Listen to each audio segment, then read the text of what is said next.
Olá, queridas irmãs, estimados irmãos e prezados amigos. Mais uma vez o Senhor nos dá esta possibilidade de estarmos juntos pela sua graça, uma vez mais à volta deste banquete que é a palavra do Senhor, onde daí nós podemos retirar muitos ensinamentos, recordar outros também, se calhar até aprender alguns, quem sabe, para verdadeiramente nos prepararmos para esse breve dia que está muito próximo, que é a volta do Senhor Jesus. Eu saúdo cada um de vós e, marido, creio que hoje dou-te a ti a palavra de poder saudar alguns dos nossos amigos que têm escrito algumas mensagens e têm enviado algumas saudações. Se quiseres referir, então, é este o momento. Muito bem, temos do Brasil a irmã Nadi Jana e Soares. Temos o irmão Gil Jacinto, de Moçambique, mais uma vez, não deixo de mencionar que é o meu país natal. O irmão Neves Moraes, também de Moçambique. Agradecemos pela vossa mensagem e por nos seguirem. A irmã Aureci Gomes e Palmira, daqui, portanto, não sabemos de onde. Rosa Almeida, uma irmã que nós conhecemos bem, que nos segue a partir da Suíça. É aqui dia 20, onde nós moramos, aqui em Portugal, no distrito do Porto. Depois, irmão Alfeu Júlio e Márcia, também a irmã Adélia Balsa e Adelaide, a irmã Regina, do Brasil, o irmão Roberto Gonçalves, de São Paulo, no Brasil, a irmã Salomé, de Angola, esta querida irmã que eu também conheço pessoalmente. Ela e o marido estiveram na igreja de Alpendurada, onde, portanto, uma das igrejas ao meu cuidado, e voltaram a Angola. Pois bem, querida irmã Salomé, uma saudação muito especial e muito carinhosa para si. Recordo-vos com muito carinho a si e ao seu marido. E também o irmão Raimundo, ok? Portanto, estes são os nomes das pessoas que nos têm acompanhado. Algumas das pessoas que nos têm acompanhado, aquelas que deixam, obviamente, menção. Muitos mais nos acompanham, não deixam, portanto também não têm que deixar, não é obrigatório. Mas agora, mulher, tens aí também alguns pedidos de oração, correto? É verdade, eu vou fazer esta primeira oração e vou referir estes 3 irmãos que pedem realmente as nossas orações, está bem? Vamos então orar, iniciando mais uma vez este estudo na graça de Deus. Querido Deus e nosso amado Pai, muito obrigada, Senhor, por todas as bênçãos que Tu tens concedido à nossa vida, e obrigada, Senhor, acima de tudo, pelo conhecimento da Tua palavra, pelo conhecimento destes ensinamentos celestiais, Senhor, que nos preparam para a vida futura, a quando da breve volta de Jesus, mas também nos vão dando alento e coragem para a vida presente, nestes dias enquanto aqui peregrinamos nesta terra, Senhor.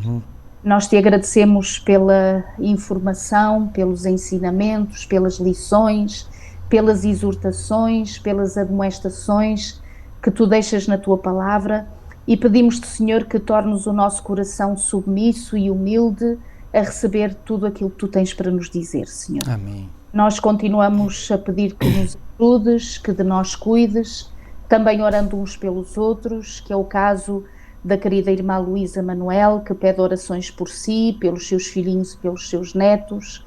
Também a nossa querida irmã Neudes Fraga, que também continua a pedir orações pelos seus filhos. E também a querida irmã Maria José Garcia, que, para além de pedir as intercessões pela sua vida, pede também intercessões e oração pela vida de todos aqueles que precisam. Ó Senhor, obrigada porque colocas na nossa mente e no nosso coração o desejo de suplicarmos e de intercedermos uns pelos outros, compreendendo que todos nós, independentemente do lugar onde vivemos, nos desafios que nós temos, daquilo que nós vamos vivendo a cada dia, todos nós precisamos da Tua ajuda, Senhor. É verdade, Senhor. Então, Pai, aqui estamos uma vez mais para Te pedir essa ajuda e também, pela fé, Te agradecer a forma maravilhosa como Tu agirás e ages já na nossa vida, Senhor. Amém.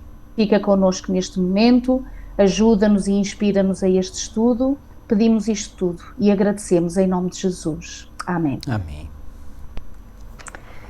Muito bem, mais uma vez uma lição maravilhosa que nós temos para estudar, para rever esta semana. Um versículo maravilhoso, logo o verso áureo de 1 de Coríntios 10, 11 e 12. Ora, tudo isto lhes sobreveio como figuras e estão escritas para aviso nosso, para quem já são chegados os fins dos séculos, aquele, pois, que cuida estar em pé, olhe que não caia. Eu creio que nós temos, sem dúvida, muitos motivos de agradecer ao Senhor, e este é um deles, um dos maiores, que é o facto de o Senhor não nos manter na ignorância. E, sobretudo, para aqueles, como aqui está escrito, que já são chegados os fins dos séculos, não é? Que estão a viver nas unhas da estátua de Nabucodonosor, não é? Portanto, aquela estátua enorme em que já estamos no fim dos tempos, em que o Senhor breve está para voltar. É como o Senhor aqui diz, por figuras e escritas e com símbolos, o Senhor vai deixando na sua palavra a revelação de todos os acontecimentos históricos, celestiais, do grande conflito, para nos posicionarmos nesta história real. Não é uma história de ficção, é uma história real, que nós vivemos cada dia, a cada instante, em que as forças do mal intentam contra as forças do bem, e claro, há uma vitória a ser ganha por Cristo Jesus, que foi ganha naquela cruz, pela graça de Deus, mas com certeza há um inimigo de Deus e nosso que quer exatamente fazer com que nós percamos essa esperança e esse futuro, portanto, que é uma vida eterna com Jesus. Marido, não sei se queres dar uma palavrinha de introdução antes de nós entrarmos na lição de domingo. Sim, quero. Estas histórias que nós vamos começar, aliás, hoje começamos digamos, uma nova secção, digamos, neste trimensário, e estas 4 últimas lições deste trimestre vão abordar, portanto, algumas destas histórias, que são histórias tipológicas, ou seja, que são tipos daquilo que há de acontecer no tempo do fim. Reparem que a palavra de Deus, ela tem como ponto focal portanto, o fim da história humana. E porquê? Por uma razão muito simples. Porque é com o fim da história humana, e quando falamos da história humana de pecado, não é? É com o fim da história humana, que culmina na segunda vinda de Cristo, que, portanto, iremos começar a viver o restabelecimento de todas as coisas que se perderam no Éden, ok? Portanto, o grande objetivo de Deus é reconquistar a humanidade para si mesmo, não é? Essa humanidade que se desviou dele, ok? Então, por essa razão, toda a história humana tem como ponto focal, repito, portanto, aquilo que Paulo chama a bem-aventurada esperança, ou a bendita esperança, que é o regresso do Nosso Senhor. Mas aquilo que tem acontecido ao longo da história, e aqui, por exemplo, o verso áureo é de 1 Coríntios 10, 11 e 12 que acabaste de ler, e quando Paulo fala aquilo que falou aqui, ora, tudo isto lhes sobreveio como figuras e estão escritas para aviso nosso. A que é que ele está a referir? Pois bem, está-se a referir a algo que ele acabou de mencionar nos versículos antecedentes deste mesmo capítulo 10. E ele começa por dizer, só vou referir este exemplo, aqui nos versículos 1 a 4, ele diz: ora, irmãos, não quero que ignoreis que nossos pais, e que nossos pais são estes. Ele estava a escrever para os Coríntios. Já aqui temos uma grande lição. Então, quando ele diz nossos pais, está-se a referir aos israelitas, que viveram o quê? Ele diz, nossos pais estiveram todos debaixo da nuvem, todos passaram pelo mar. Que mar? O mar vermelho. Então, mas esses eram os nossos pais, e Paulo está aqui a englobar os coríntios. Pois bem, só há uma explicação lógica para isto. São os nossos pais no sentido espiritual. E nós podemos também dizer, nós que somos portugueses, brasileiros, angolanos, moçambicanos, cabo-verdianos, nós podemos dizer que são os nossos pais. Mas em que sentido? No sentido não biológico, mas espiritual, ok? Então ele diz, e todos foram batizados em Moisés, na nuvem e no mar, e todos comeram de um mesmo manjar espiritual, e beberam todos de uma mesma bebida espiritual, porque bebiam da pedra espiritual que os seguia, e a pedra era Cristo. Depois ele dá outros exemplos.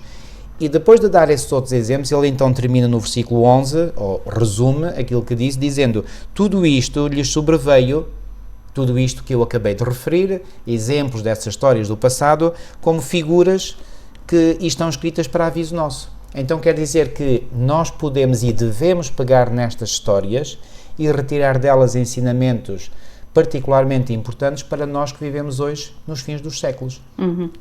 E só mais uma coisinha, se me permites, que é o seguinte, portanto, nós iremos nesta semana falar de histórias que são absolutamente fundamentais e que vêm referidas no Novo Testamento. É o caso, por exemplo, da criação, é o caso do dilúvio, é o caso da destruição de Sodoma e Gomorra, e é o caso daquilo que aconteceu com Daniel. Pois bem, todas estas histórias ensinam-nos lições preciosíssimas, não são propriamente profecias, no sentido, digamos, técnico do termo, mas através dessas histórias nós podemos compreender perfeitamente bem, ou melhor, digamos, os acontecimentos finais do tempo em que nós vivemos hoje.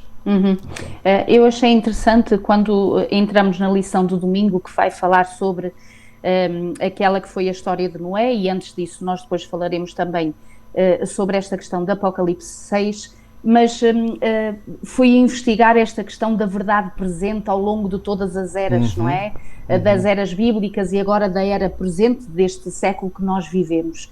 E é muito interessante que quando nós pegamos neste tema da verdade presente, nós encontramos logo que no tempo de Noé a verdade presente de então era a questão do dilúvio. Isso. Ou seja, as pessoas tinham que se preparar para o dilúvio que iria chegar, e o Senhor tomou providências para que realmente eles estivessem e fossem salvos exatamente desse dilúvio que viria.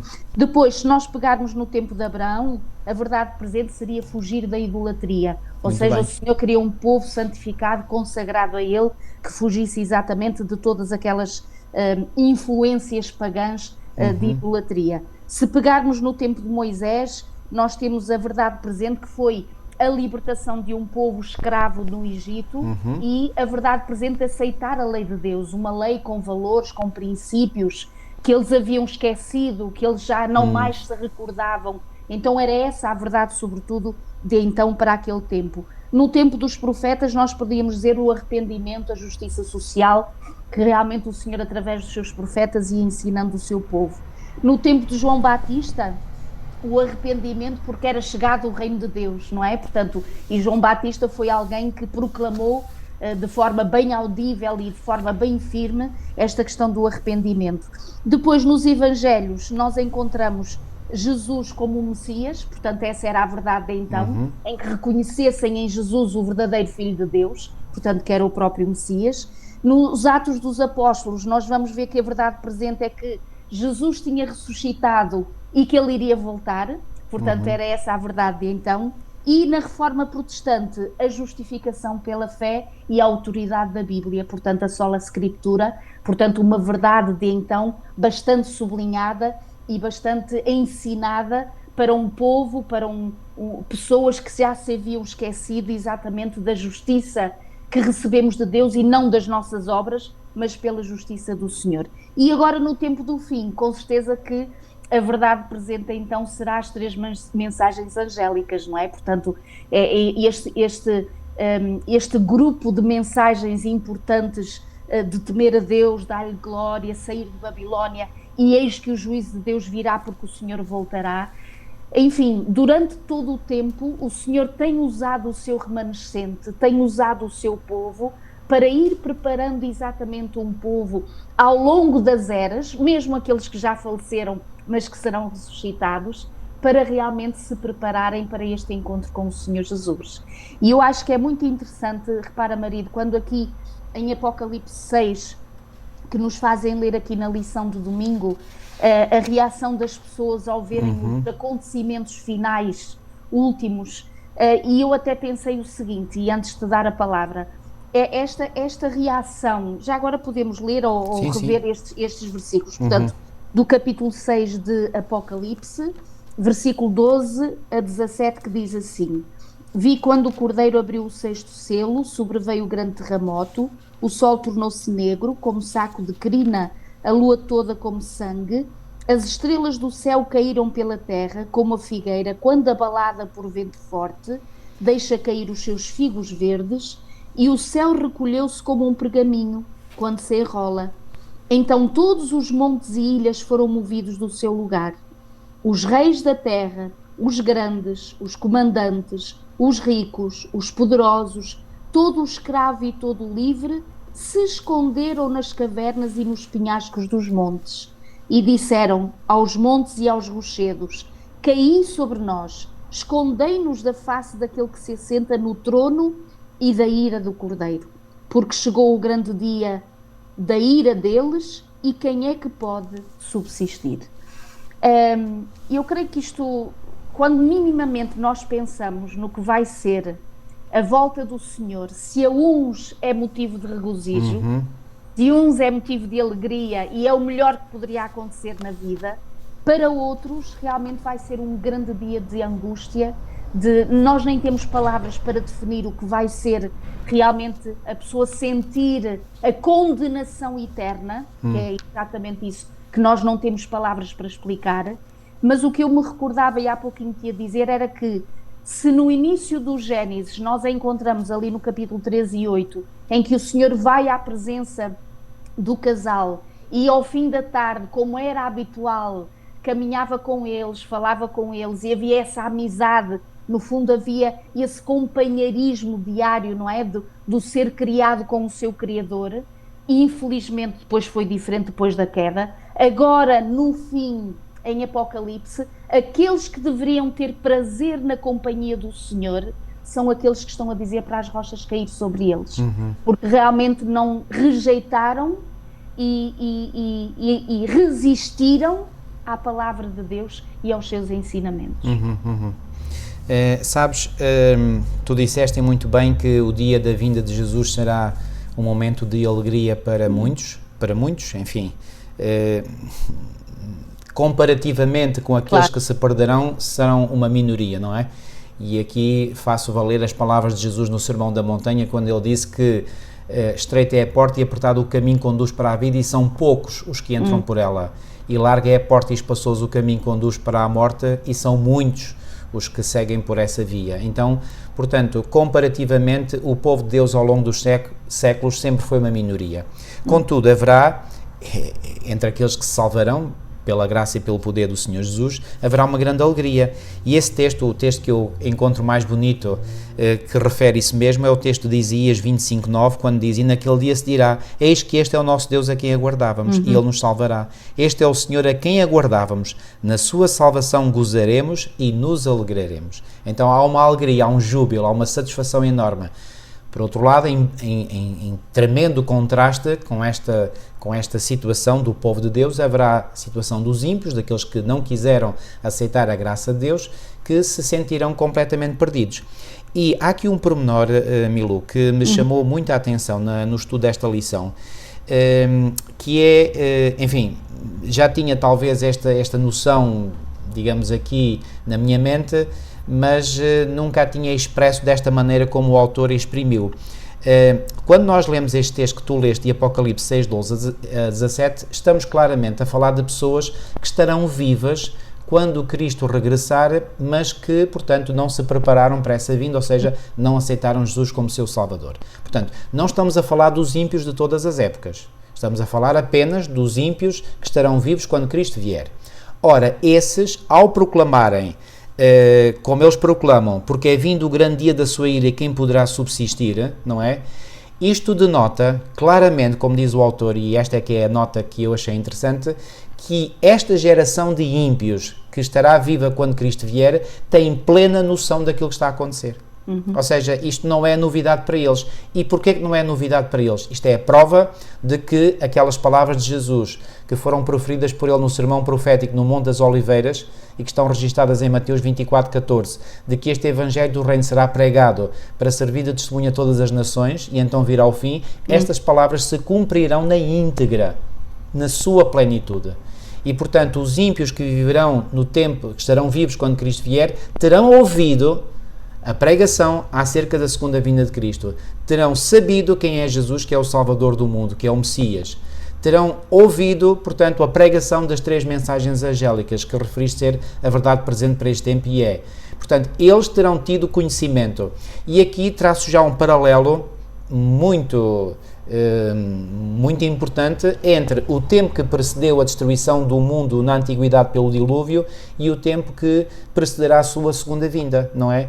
Pois bem, todos aqueles que pereceram no dilúvio, todos eles, sem exceção, ouviram a mensagem que Noé pregou, que Pedro chama o pregoeiro da justiça, que pregou durante 120 anos. Portanto, se eles pereceram no dilúvio e pereceram, não foi por ignorância, não foi por falta de informação. Eles foram avisados, mas não acreditaram. o mesmo acontecerá no tempo do fim. Não será por ignorância ou por falta de informação que os ímpios no tempo do fim se perderão. Não. Não haverá qualquer falta de informação. Ninguém pode alegar, eu não sabia, nunca tinha ouvido falar. Todos ouvirão a mensagem. A razão pela qual eles se perderão é porque eles não quiseram aceitar. Repito, não quiseram. E isto é muito importante, isto nos faz estremecer, porque é um destino que poderia ser um destino de eterna felicidade, na vida eterna, que o Senhor quer oferecer, e que vai ser de eterna condenação, ou seja, a morte eterna, não é? Devido a uma decisão. A uma decisão que não tomaram ou não quiseram tomar, melhor dito. Então isto é algo tremendo e nos faz pensar da importância fundamental que as nossas escolhas têm. As nossas escolhas, queridos amigos, as nossas escolhas. E, portanto, nós no nosso dia-a-dia, na nossa vida cotidiana, estamos a mostrar de que lado nós estamos a tomar a decisão. Estamos a tomar uma decisão por Cristo ou contra Cristo. Esta é um exame de consciência que cada um de nós tem que necessariamente fazer. De que lado é que nós estamos? É interessante, o autor faz referência a isso na lição de domingo e daqui a pouco vamos já entrar na lição de segunda-feira, porque fala sobre esta questão também de Noé que tu já referiste, que o facto de nós pregarmos e o Senhor nos dizer para proclamarmos, portanto, a verdade presente para hoje, que são a questão das mensagens dos 3 anjos, haverá, no entanto, haverá pessoas que não vão ser apanhadas desprevenidas, ou melhor, serão apanhadas desprevenidas, mas não é porque não conheciam ou não tinham ouvido falar. A questão aqui que é dita é porque se recusaram a acreditar e a obedecer àquilo que realmente ouviram. E esta será a razão pela qual muitas pessoas se vão perder nos últimos dias. E agora repara, Noé, esta experiência que ele viveu, em que Deus o usou para durante 120 anos ele poder pregar à nação de então, portanto ao mundo de então, para que se preparasse para algo que o Senhor havia dito que iria acontecer. E a grande diferença acaba por acontecer entre aqueles que acreditaram e aqueles que não acreditaram. Obviamente. Aqueles que tiveram confiança na palavra do seu representante, do profeta, na altura que foi Noé, que proclamava uma mensagem da parte de Deus, trazia uma mensagem da parte de Deus, e claro, é evidente que, embora fossem só 8 as pessoas que entraram para a arca, não é? É verdade que muitos faleceram, alguns faleceram entretanto, não é? Portanto, não entraram para a arca pessoas que acreditaram, que se prepararam para o dilúvio, mas acabaram por adormecer, por falecer antes. Assim como vai acontecer, e que já aconteceu, e tem acontecido pessoas que faleceram acreditando em Jesus, na sua volta, mas que serão ressuscitadas a quando da volta. Já agora só referir que a ideia que estás a transmitir, ela é indicada por Ellen White no livro Patriarcas e Profetas, ou seja, ela claramente diz que durante esses 120 anos que Noé pregou, alguns aceitaram e morreram pela fé, portanto, na justiça de Cristo, ou seja, pessoas que se salvaram. Mas, quando chegou o evento predito, o dilúvio, só 8 pessoas se salvaram, aquelas que entraram, portanto, na arca. E é interessante que se nós fôssemos a pegar no evangelismo de Noé, portanto, o Noé evangelista, não teve muito sucesso. Ou seja, aparentemente não. Aparentemente não, nós diríamos assim, tantos anos a pregar, 120 anos e só 8 pessoas é que entram para a arca, portanto, do dilúvio, quando chegou esse mesmo dilúvio. E, queridos, às vezes é verdade que consoante, e ouvimos isto muito nas igrejas, e talvez seja a vossa experiência também, em que nós falamos, proclamamos a palavra de Deus e as pessoas não querem ouvir, as pessoas resistem, as pessoas não estão interessadas, as pessoas têm outras formas de gastar o seu tempo ou investir a sua vida, que não é nas coisas de Deus. Mas nós aprendemos também por Noé a perseverança, ou seja, a resiliência, não desistirmos, continuarmos a proclamar a palavra do Senhor e, sobretudo, eu acho que é importante dizê-lo, sobretudo viver a palavra do Senhor. Porque a palavra, por vezes, não encontra abrigo, mas as pessoas muitas das vezes podem estar desatentas à nossa palavra, mas acreditem que eles estão atentos à nossa vida. Estão atentos à forma como nós vivemos, como nós reagimos, como é que nós nos relacionamos uns com os outros, como é que interagimos na sociedade, que papel é que nós temos, como é que é a nossa palavra, a nossa atitude. Então a nossa vida é uma pregação. Às vezes nós podemos achar que a gente pode catalogar aquilo por dias. Ao sábado eu sou adventista, mas durante os outros dias da semana sou outra coisa. Eu sou ou não filho de Deus todos os dias? Eu represento ou não o Senhor Jesus todos os dias? Este é o grande desafio. Então nós aprendemos neste evangelismo de Noé o quão ridicularizado ele foi, porque realmente as pessoas pegavam nas suas palavras e pelo contrário até faziam um pouco dele, não é? Portanto ridicularizavam-no. E aliás, hoje em dia também, como nesse tempo de então e hoje se sente, é que esta história é percebida como um mito, não é, marido? E infelizmente não é aceite como literal, apesar de todas as provas que nós poderemos ter bíblicas e não só, de que realmente houve este grande acontecimento neste planeta. Aqui o autor refere muito bem que hoje em dia o mundo tem uma memória coletiva de um grande dilúvio, porque há um número surpreendente de culturas ao redor do globo que conta a história de uma inundação devastadora. Claro que essa história que aparece nessas culturas está muito deturpada, não é?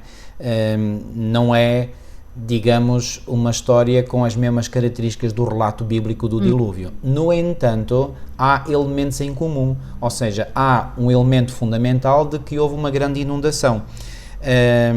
E essa história, portanto, já existia nos antigos gregos, nos maias e em outras culturas, em Babilónia, etc. Agora, é um facto que a história de Noé é hoje, talvez, como diz aqui muito bem, um dos relatos bíblicos mais ridicularizados. Assim como é, por exemplo, a história do milagre que Jesus fez com Jonas, quando ele foi para o ventre do peixe. Enfim, nós acreditamos porque para Deus não há impossíveis, não é? E, portanto, para Deus tudo é possível.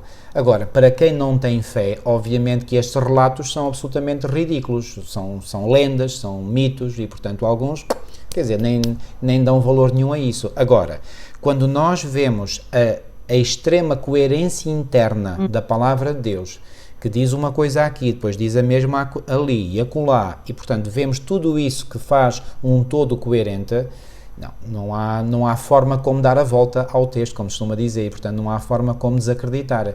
Mas, volto a dizer, isso implica fé. E por falar em fé, eu já avançaria aqui, portanto, para uma outra ideia, que é a seguinte. Reparem, por exemplo, no capítulo 11 de Hebreus, que é o capítulo por excelência, onde o apóstolo Paulo fala sobre a fé. Aliás, é o único capítulo onde vem uma definição de fé, logo no versículo 1. Ora, a fé é o firme fundamento das coisas que se esperam e a prova das coisas que se não veem. E repara, logo no versículo 3 ele diz: pela fé entendemos que os mundos, ou gosto mais da versão a Almeida Revista Atualizada, que aqui diz: pela fé entendemos que o universo foi criado pela palavra de Deus, não é? E depois, no final deste mesmo capítulo 11, vem, portanto, a referência à segunda vinda de Jesus, e Paulo até diz, por exemplo, aqui em Hebreus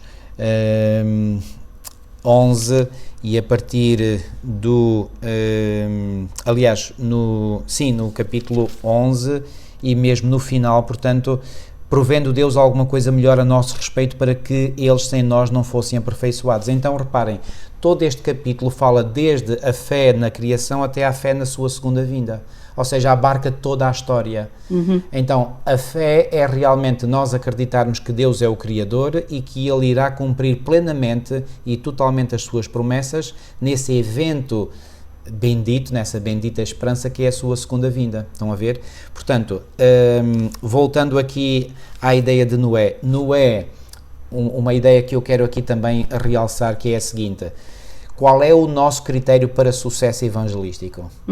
Se nós tivermos um critério humano, não é? Nós vamos achar, obviamente, que Noé foi um evangelista fracassado, não é?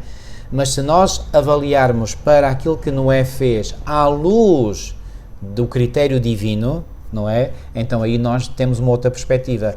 E o que é o critério divino de sucesso? É um ser humano fazer exatamente aquilo que Deus pede para ele fazer. Ok? E aqui faço recordar aquelas palavras de Jesus que vêm aqui mencionadas mesmo no final da lição de segunda, em João 4,37, onde Jesus disse: porque nisto é verdadeiro o ditado, que um é o que semeia e outro o que ceifa. Pois bem, Noé fez uma grande sementeira. Jesus Cristo, ele próprio, também durante o seu ministério terreno, que durou 3 anos e meio, como é que nós sabemos foi 3 anos e meio? Porque foi na primeira metade da última semana das 70 semanas proféticas, Daniel 9, 24 a 27. Então, durante esses 3 anos e meio do ministério público terrestre de Jesus, aparentemente, digo bem, aparentemente, o ministério de Jesus não teve quase resultados nenhuns, não é? E no final a sua causa terminou com ele sendo morto na cruz e os seus discípulos todos a fugirem, cada um para o seu lado, não é? Parecia, desculpem, mas são um bando de ratos a fugir, não é? Será que foi assim? Será que efetivamente quando Jesus morre na cruz tinha sido um completo insucesso a missão de Cristo? Pois bem, claro que não. E depois, logo a seguir à sua ressurreição e sobretudo após o derramamento da chuva serôdia no dia de Pentecostes, se começou a ver como aquilo que tinha sido semeado por Jesus agora começa com essa chuva a brotar por todo o lado, não é? É como, por exemplo, nos sítios onde há chuvas muito raramente, pois bem, parece que lá não há mais vida, de repente vem uma chuva e de repente brota sementes por todo o lado, não é? Então, nós não temos que pensar em termos humanos, nós temos a obrigação de lançar as sementes do Evangelho, da verdade divina e deixar o resultado com Deus. Portanto, não desanimem, queridos, porque aquilo que se passa convosco é o que se passa connosco, comigo e com a minha mulher, é o que se passa com todos nós. Não importa a região do mundo onde nós estejamos. Sim, há umas regiões do mundo que são talvez mais avessas do que outras, mas a dificuldade é a mesma. E podemos afirmar que a dificuldade é a mesma porque os demónios são os mesmos, quer seja na América do Sul, em África, na Europa, na Ásia, os demónios são os mesmos e, portanto, eles fazem o trabalho deles para contrariar a obra de Cristo. Achei importante também notar aqui, sublinhar uma ideia que vem referido, portanto, nos versículos que nós havíamos lido sobre a questão de como é que eram as coisas no tempo de Noé, e o Senhor faz-nos ir até o tempo de Noé, porque diz que assim como foi nos dias de Noé, será a quando da sua volta, e nós percebemos que as pessoas estavam entregues aos prazeres, às glutonarias, à licenciosidade, ao escárnio, ao ridículo das coisas espirituais, portanto não as prezavam, não as estimavam, e o que eu acho mais impressionante é que no meio deste contexto económico, social tão degradante e realmente tão longe de Deus, surge um homem, diz a palavra do Senhor que diz aqui, que Noé, apesar de tudo isto e neste contexto todo, achou graça diante de Deus. Então reparem, isto é importante notar e sublinhar que, independentemente das circunstâncias que estejam à nossa volta, da forma como o mundo se possa apresentar, com a perda de valores morais de forma tão intensa e tão extraordinária, que nós entendemos que realmente as coisas estão a ir cada vez mais para um fim degradante, sem dúvida, porque o Senhor alertou sobre isso, mas isso não quer dizer que não haja possibilidade de vivermos retamente diante do Senhor e dos outros. E aqui está Noé a lutar, digamos assim, a remar contra a maré, não é? Portanto, tudo vai num sentido, ele está a vir exatamente no sentido contrário, pela graça de Deus, ele consegue ultrapassar a chacota, o ridículo, porque a sua ligação com Deus era o mais importante na sua vida e, sobretudo, o amor à humanidade. E ele não deixa de pregar, ele não deixa de anunciar, ele não deixa de avisar, porque o amor que Deus tem à humanidade estava no seu coração também. E ele queria alertar constantemente, ele limpava dos ouvidos aquelas palavras menos positivas que diziam sobre ele e seguramente passava horas em oração por aquelas pessoas, jovens, crianças, idosos, que na altura viviam e que ele amava profundamente. E agora repara, marido, algo que é muito importante, e queridos irmãos e irmãs e amigos, é que, como o relato bíblico diz, que quando a porta se fecha da arca, eles não o perceberam. Mas não perceberam o quê? Não perceberam, olha, os animaizinhos a irem todos para a arca, não é? Aquilo foi uma coisa sobrenatural, só com a ajuda de Deus. Seguramente eles viram Noé, a sua esposa, os seus filhos e noras entrarem para a arca e riam-se possivelmente, e possivelmente viram também a porta a ser fechada, também viram, mas não perceberam o quê? Aquilo que hoje, se não tivermos relacionamento com Deus, também não vamos entender. É que vai haver um fim do tempo da graça. Há um momento em que a graça de Deus já não estará mais disponível, já não estará mais disponível para podermos pedir perdão ao Senhor, podermos reconciliar-nos com Deus e uns com os outros. Isso. Daí que seja muito importante cada dia que nós vivemos atender à mensagem de Deus dada pelos seus profetas, dada pelos seus queridos que viveram para Deus, para proclamarem uma mensagem de Deus, para nos prepararmos para esse dia, para nos apercebermos dos tempos em que estamos a viver. Isto é muito importante. Eu diria mesmo que é a tarefa mais importante e crucial da nossa vida. Exato. E já agora, mulher, se me permites, quando nós lemos aqui em Gênesis, no capítulo 6 e no versículo 8, e tu citaste, não é, porém achou graça aos olhos do Senhor. A pergunta que eu posso fazer, só para a nossa mera reflexão, uma pergunta meramente retórica, é: porquê que acham que Noé achou graça? Bom, em primeiro lugar, deixem sublinhar este facto bíblico, que graça é aquilo que está na base da nossa salvação. Paulo não diz em Efésios 2:8, pela graça sois salvos mediante a fé. Isto não vem de vós, é dom de Deus. Então é a graça que está na base da salvação. Então quando diz que aqui, porém, não é porém achou graça aos olhos do Senhor, encontrou a salvação pela graça no Senhor, não é? A graça não é só o meio de salvação, como creem os nossos amigos evangélicos no tempo do Novo Testamento. Nos tempos do Antigo Testamento, todas as pessoas foram salvas também pela graça, porque eles acreditam que nos tempos do Antigo Testamento éramos salvos pela obediência à lei. Agora, nos tempos do Novo Testamento, somos salvos pela graça. Não. As pessoas em toda a história humana, quer nos tempos do Antigo Testamento, quer nos tempos do Novo Testamento, sempre foram unicamente salvas pela graça do Senhor. É o caso aqui de Noé, está aqui claramente escrito. Agora, a pergunta que eu faço é: porquê que Noé achou graça? Pois bem, faz-me lembrar o texto de Jeremias 29:13, que diz: e buscar-me-eis e me achareis quando me buscardes de todo o vosso coração. Certamente que Noé buscou ao Senhor de todo o coração, ele lutou com Deus, como fez Jacó, por exemplo, no Vale de Jaboque, e recebeu essa graça que Jacó também recebeu, e todos nós podemos receber quando vamos à fonte dessa graça, que é Deus, pela fé, e vamos buscar essa graça, porque se não for essa graça estamos perdidos. Porque ninguém se salva pelo seu desempenho, pela sua performance, não é? Não, somos todos pecadores. Num momento ou noutro da nossa vida já erramos, e erramos muitas vezes. E, portanto, é apenas e só pela graça do Senhor, pela imputação da sua justiça, que nós podemos ter qualquer esperança de podermos ser salvos. É óbvio que quando nós recebemos essa graça nos perdoa, nos limpa o nosso passado, e também faz outra coisa muito importante: nos habilita ou nos capacita a vencermos tendências, paixões e coisas que nós alimentamos ao longo da nossa vida de pecado, ok? Isto é muito importante nós sublinharmos isto. Mulher, creio que temos que avançar para a lição de terça. Só para concluir esse teu pensamento, estavas a dizer, exatamente por essa comunhão com Deus, em que depois dele, Noé, receber essa graça na sua vida, diz então no versículo 9 que ele era um homem justo e íntegro entre os seus contemporâneos. Portanto, lá está a ação de Deus na vida daqueles que dele dependem. Levou a ser justo e íntegro perante os seus contemporâneos. No meio daquela que era... E como é que eram os contemporâneos de Noé? Eram bons? Eram péssimos? Exatamente. E Jesus não disse que assim como foi nos dias de Noé, assim será nos dias da vinda do Filho do Homem. Então como é que são os nossos contemporâneos hoje? São péssimos também. É isso uma desculpa para nós não andarmos com Deus? Ou para não sermos justos entre os nossos contemporâneos? Não é. Não foi para Noé, não é para nós. Então temos diante de nós a possibilidade real de vivermos vidas tão justas como Noé viveu. Amém. Certo? Uma outra história do Antigo Testamento, exatamente, que descreve os acontecimentos dos últimos dias, ou seja, foi a destruição de Sodoma e Gomorra. Eram povos lendários pela sua maldade. Isso. Foram cidades que tornaram-se o primeiro exemplo de serem destruídas pelo fogo, portanto, pelo fogo que desce dos céus. Portanto, foi um juízo divino, portanto, ali implementado.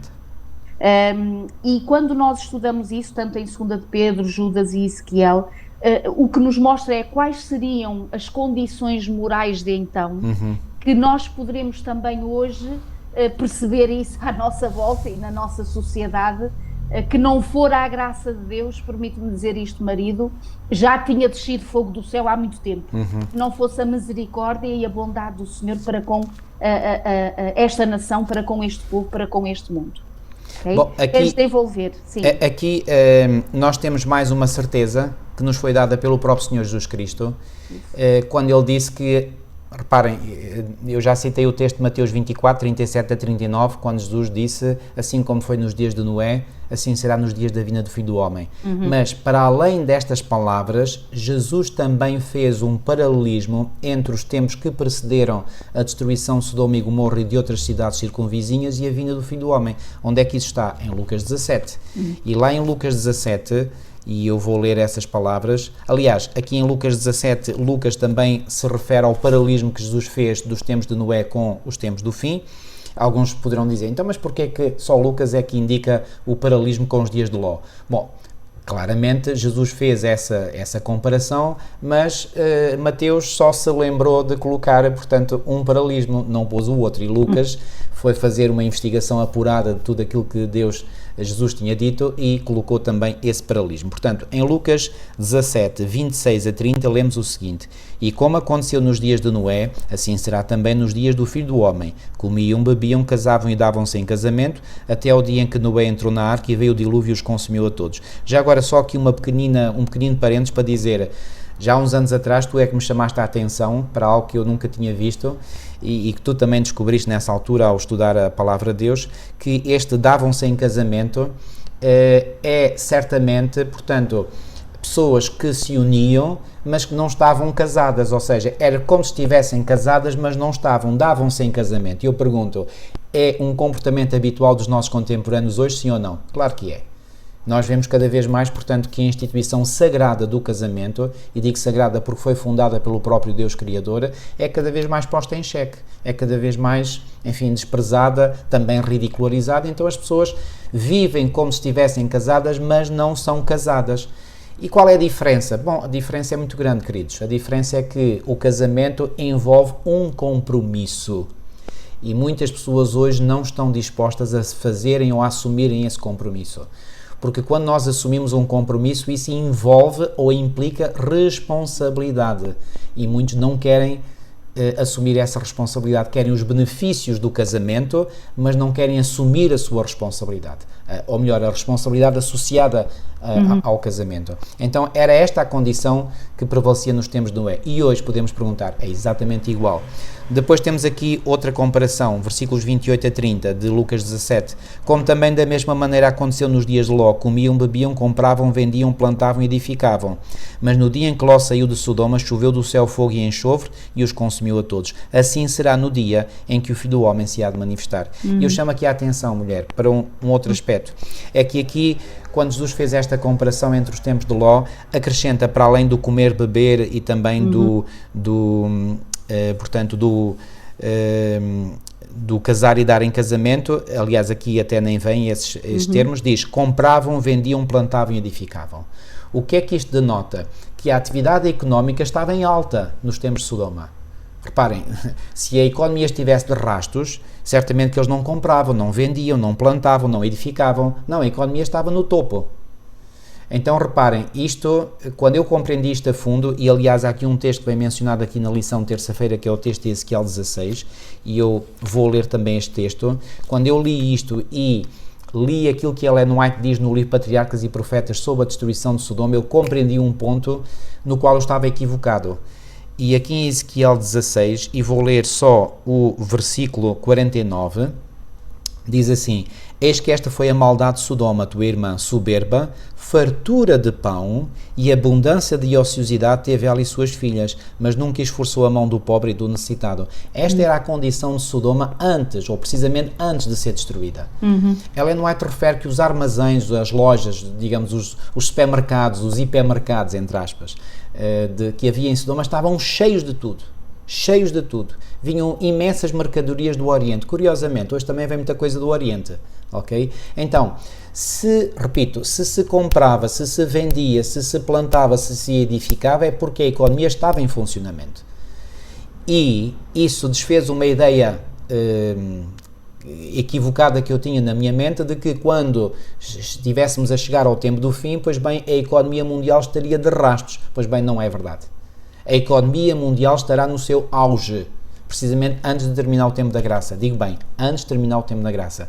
Porque quando terminar o tempo da graça começam a cair as 7 últimas pragas, mencionadas em Apocalipse 16, e aí será mesmo o caos. Não é? Mesmo o caos literal. Portanto, será antes de terminar o tempo da graça. E curiosamente, se tem o grande conflito, eu peço que leiam as últimas linhas do primeiro capítulo do grande conflito e vejam a descrição que Ellen White aí faz. Quando tudo estiver no seu ritmo normal, quando as pessoas andarem a dizer paz e segurança, porque chegará um momento em que o mundo parece que chegou a um momento de paz, de segurança, que todos os grandes povos, as grandes civilizações, as grandes religiões estão em harmonia uns com os outros. É um tempo que induzirá muitos a sentir, não, afinal de contas este mundo está para durar. Nunca estivemos tão bem, está para durar. E é aí, exatamente, que sobrevirá repentina destruição, como Paulo diz em 1 Tessalonicenses 5:3. Então, é bom que nós tenhamos todos estes textos bíblicos na nossa mente para percebermos aquilo que vai acontecer diante de nós, ok? Portanto, aqui, esta comparação com os tempos de Sodoma é de crucial importância para nós percebermos aquilo em que o mundo, a situação do mundo. Ou seja, não será tanto a economia mundial que estará num caos, o que estará em caos é a moralidade do mundo. Isso sim estará num caos. E como é que nós sabemos isso? Porque Paulo em 2 de Timóteo, no capítulo, eu vou ler rapidamente, aliás, não é segunda, é 1 de Timóteo, no capítulo, sim, é 2 Timóteo, peço desculpa, 2 Timóteo no capítulo 3 e nos versículos 1 a 5, diz assim, eu não vou ler todos os versículos, só o primeiro, sabe porém isto, nos últimos dias sobrevirão tempos trabalhosos ou tempos difíceis. E depois reparem qual é a lista que ele faz logo a seguir. Ele não fala das condições económicas, ele fala da condição moral e espiritual do mundo. Então, é a condição espiritual e moral do mundo que estará num caos autêntico, é que dará os tempos difíceis ou trabalhosos. Estão a ver? Acho interessante, e seguindo agora já para a lição de quarta-feira, no entanto, na terça é sublinhada esta ideia também que parece-nos ser-nos fácil nós olharmos para fora de nós ou para fora da nossa igreja e dizermos que eles é que são a Sodoma e a Gomorra. E o Senhor aqui está a fazer referência que ele acabou por dizer que o seu povo estava pior que Sodoma e Gomorra. Exatamente. Ou seja, na prática da resistência, como dizia aqui, ou seja, eles não compreendiam a gravidade dos seus próprios pecados. E Ló sofria, como foi nos versículos que nós lemos, daquilo que ele via e ouvia, e ele afligia a sua alma, exatamente porque percebia que aqueles que deveriam de levantar a tocha bem alta, não é, da verdade, dos ensinamentos de Deus e procurar arrependimento e viver uma vida impoluta e realmente uma vida entregue ao Senhor Jesus, eram aqueles que estavam agora por Deus a ser abalados e a ser exortados de que eles se achavam que Sodoma e Gomorra estava mal, eles ainda estavam piores, porque tinham um conhecimento, uma mensagem que alguns, até quando nós olhamos para a sociedade, podem ainda não ter esse conhecimento, mas nós já temos. Então, sabes, só um pequeno pormenor, portanto, quando aqui em Ezequiel 16, portanto, fala aqui de Sodoma, não é? E fala aqui, portanto, e das suas filhas, não é? O texto que eu li há bocadinho, no versículo 49, o foco deste capítulo 16 não é Sodoma. Exato. Deus aqui apenas está a referir-se a Sodoma como um exemplo com o qual compara, portanto, a situação de Jerusalém, do povo de Judá, para dizer que Judá e Jerusalém, ou Jerusalém e Judá, estavam piores do que Sodoma tinha estado. E aqui há aqui uma imagem, que é uma imagem realmente muitíssimo forte, não é? Que o Senhor aqui utiliza, por exemplo, aqui no capítulo 16 e no versículo 31, diz assim, edificando tu a tua abóboda ao canto de cada caminho e fazendo o teu lugar alto em cada rua, não foste sequer como a meretriz, pois desprezaste a paga. Ou seja, o que é que o Senhor está aqui a dizer? Uma imagem repugnante, mas que é verídica. Está a dizer que comparar Israel com uma mulher não é a dizer, olha, tu não só foste meretriz ou prostituta, como não foste como as prostitutas normais, porque as prostitutas normais fazem-se pagar pelo serviço, entre aspas, que oferecem aos seus clientes. Não, tu nem recebeste a paga. Pior do que isso. Diz assim, versículo 33, a todas as meretrizes dão paga, mas tu dás presentes a todos os teus amantes. Ou seja, em vez de receber dinheiro dos seus amantes ou dos seus clientes, ainda pagava a eles. Portanto, é uma imagem, atenção, simbólica, mas é uma imagem que cria repugnância, certamente, na mente de todos aqueles que leem esta mensagem, para dizer que a situação de Judá era pior do que a situação de Sodoma, à qual o Senhor faz uma comparação. Então, reparem, isto faz-me lembrar, por exemplo, aquele texto de Paulo em 1 Coríntios 5, logo no versículo 1, onde ele diz: geralmente se ouve que há entre vós, membros da igreja de Corinto, prostituição, e prostituição tal, qual nem ainda entre os gentios, como é haver quem abuse da mulher do seu pai. Ou seja, dar-se-á o caso, queridos, de que nós hoje, como povo de Deus, ou que professamos ser povo de Deus, estejamos numa condição pior do que a de alguns pagãos. Isto é terrível, irmãos. Só de pensar nisto nos deve fazer arrepiar. A mim arrepia-me. Então, nós temos que realmente, e aqui o autor na lição terça, aqui na parte final, diz que a Bíblia não se dirige principalmente ao mundo exterior, mas ao próprio povo de Deus. Isto é um facto. Então as mensagens de Deus contidas na sua palavra são, em primeiro lugar, prioritariamente para o seu povo. Então, em vez de nós chamarmos a atenção, digamos, para o mundo em geral, e devemos fazê-lo, mas em primeiro lugar a nossa responsabilidade é para com o nosso povo, o nosso próprio povo espiritual, a nossa família espiritual. E, portanto, muitas das mensagens que nós temos que apresentar é para o próprio povo de Deus, porque o povo de Deus hoje está numa situação, não vou dizer todos, não é? Mas alguns podem estar numa situação pior do que aqueles que estão lá no mundo e que nunca ouviram falar de Deus nem da sua palavra. Por isso é que vem este apelo em Isaías 58:1, diz: clama em alta voz e não te detenhas, levanta a tua voz como a trombeta e anuncia ao meu povo a sua transgressão e à casa de Jacó os seus pecados. Esta é uma responsabilidade que nós temos, queridos. Agora, para fazermos isso com poder e com convicção, cuidado, se nós vamos falar dos pecados dos outros e nós próprios temos pecados, cuidado, porque aí é uma grande incoerência, não é? E, portanto, nós temos que fazer uma tremenda vigilância sobre nós próprios para assim termos moralidade ou legitimidade para falar dos pecados dos outros, não para os condenar, mas precisamente para os libertar da condenação, mas ao fazermos isso, que nós o possamos fazer sem que haja em nós qualquer coisa que não está bem ou não está em harmonia com a vontade de Deus. É evidente que a vontade de Deus é salvar todos e, portanto, é esse o seu desejo. E é interessante este diálogo que ele vai ter com Abraão, quando Abraão começa ali a negociar com o Senhor, não é? Porque Deus vai-lhe revelar, como diz a palavra do Senhor em Amós, que Deus não fará coisa alguma sem revelar primeiro todas as coisas aos seus servos, os profetas. E então o Senhor está ali enquanto dois anjos vão até Sodoma, e nós sabemos depois a história. Eis que o próprio Senhor Jesus fica ali com Abraão a conversar com ele, e Abraão começa a dizer ao Senhor: mas se houver, portanto está-lhe a revelar o que vai acontecer, portanto que vai vir o juízo sobre estas cidades que estão realmente contrárias à vontade de Deus, e ele começa por dizer: olha Senhor, mas se houver 50 pessoas, pelo menos, ele diz: tudo bem, se houver 50 eu não destruirei. Então, mas olha, e se houver 45, e se houver 40, 30, 20, e ele chega até o 10. O 10 é o mínimo, portanto, que nós poderemos ver na simbologia bíblica, e o Senhor dá a entender por isto, e repara, o próprio Abraão, ao interpelar o Senhor Jesus nesta altura, está no fundo também a demonstrar e a querer conhecer ainda mais do caráter do próprio Senhor Jesus. Não só o juízo que vai vir sobre essa nação, portanto essas nações de então, mas também a compreensão deste caráter em que o Senhor faz tudo o que pode para resgatar e para salvar aqueles que podem estar em condenação. E portanto não é por responsabilidade, ou seja, não é a culpa de Deus aqueles que se acabarão por perder, mas é sobretudo a resistência desses que não quiseram ouvir os apelos, que não quiseram ouvir exatamente a chamada de contrição, de arrependimento que o Senhor tem lançado sobre toda a humanidade.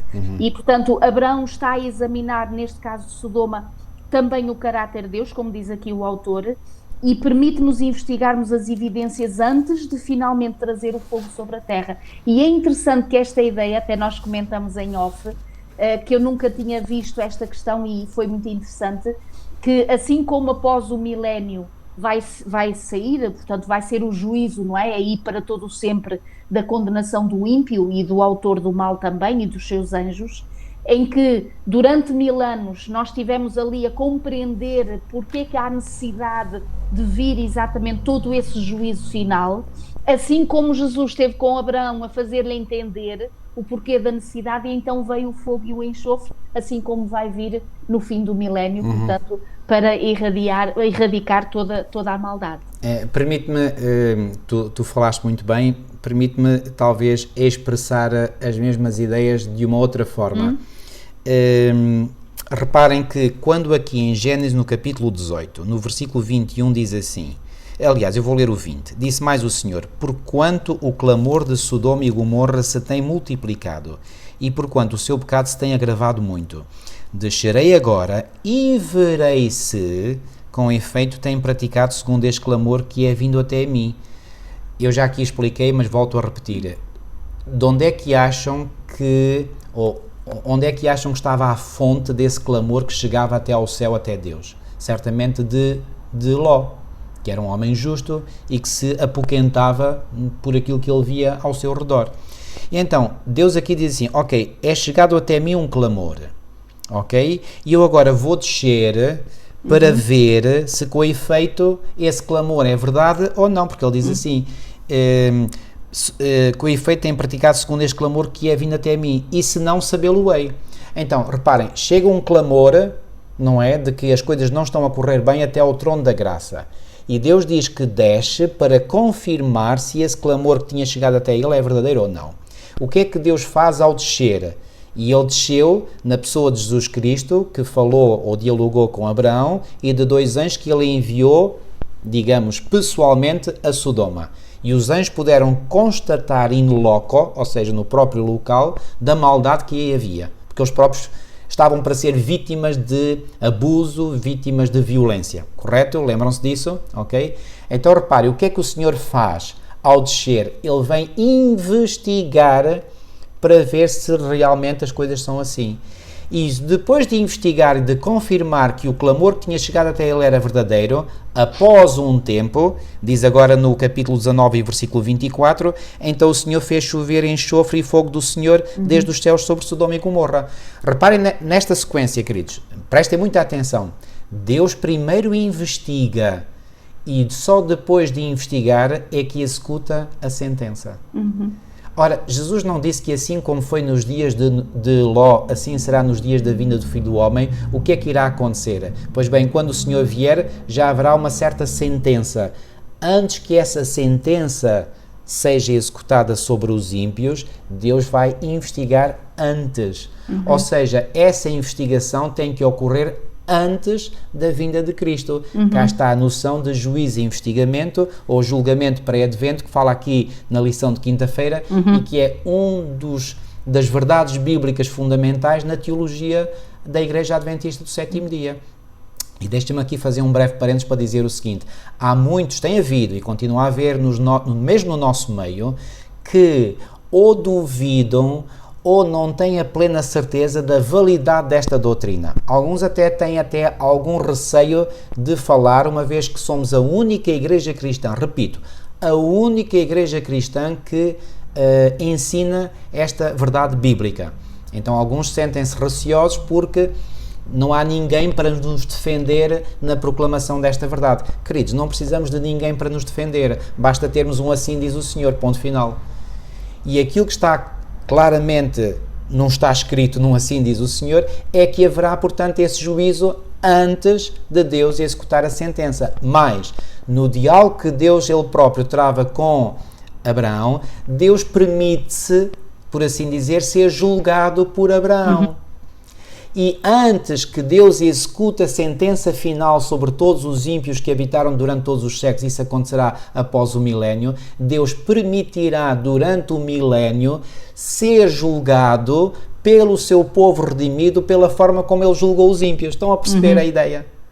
Então reparem, neste episódio, nesta história que aconteceu no tempo de Ló, nós temos aqui um tipo perfeito, um paradigma perfeito do que acontecerá no tempo do fim. Está claro este ponto à vossa mente? Claro que eu poderia aqui aprofundar um pouco mais, mas o tempo também já está a esgotar-se e, portanto, mas creio que as ideias fundamentais ficaram claras e é isto que nós temos que perceber. Uhum. E antes de te dar a palavra para fazeres a última oração, apenas dizer isto que é muito interessante, que aqui em Daniel 7, quem é que vai aparecer nesse tal julgamento celestial, e diz que é que é o Filho do Homem, portanto, que é o próprio Jesus. E é interessante porque o seu aparecimento, ou seja, o aparecimento do Filho do Homem neste momento, é a única razão pela qual nesse julgamento, se pronuncia uma sentença a favor dos santos do Altíssimo. E porquê é que pode vir a favor? Porque é o seu sangue que nos justifica. Então reparem, nós aqui acabamos por perceber que somente a sua perfeita justiça faz com que o seu povo passe pelo julgamento e seja absolvido. Porque pelos méritos do Senhor Jesus somos cobertos da injustiça, as nossas vestes recebem a veste do Senhor Jesus Cristo e somos tornados justos diante de Deus. É uma graça, é uma bênção que o Senhor nos concede. E ao contrário daquilo que nós possamos pensar ou achar, a questão do juízo, quando o Senhor diz para proclamarmos que é vinda a hora do seu juízo, o tal juízo investigativo que está a haver agora, não é uma razão para temermos, era uma razão para que, na confiança nos méritos de Jesus, nós vivemos a alegria da salvação. Isso mesmo. E este é o juízo do Senhor Jesus. Amém. Que Deus nos ajude e nos abençoe, Amém. realmente a termos isto no coração e a vivermos na graça de Deus a cada dia que vai passando. Amém. Vamos terminar com uma oração. Nosso querido e amado Pai, muito obrigado pela Tua Palavra, que continua a ser, como sempre foi e sempre será, o nosso GPS de vida, uma lâmpada para os nossos pés e uma luz para o nosso caminho. Obrigado, Senhor, por estas imagens, por estes exemplos, por estas histórias do passado, histórias verídicas, reais, realidades históricas, mas que nos ajudam a compreender as realidades escatológicas, ou seja, as realidades do tempo do fim. Senhor, muito obrigado porque podemos confiar plenamente na Tua Palavra.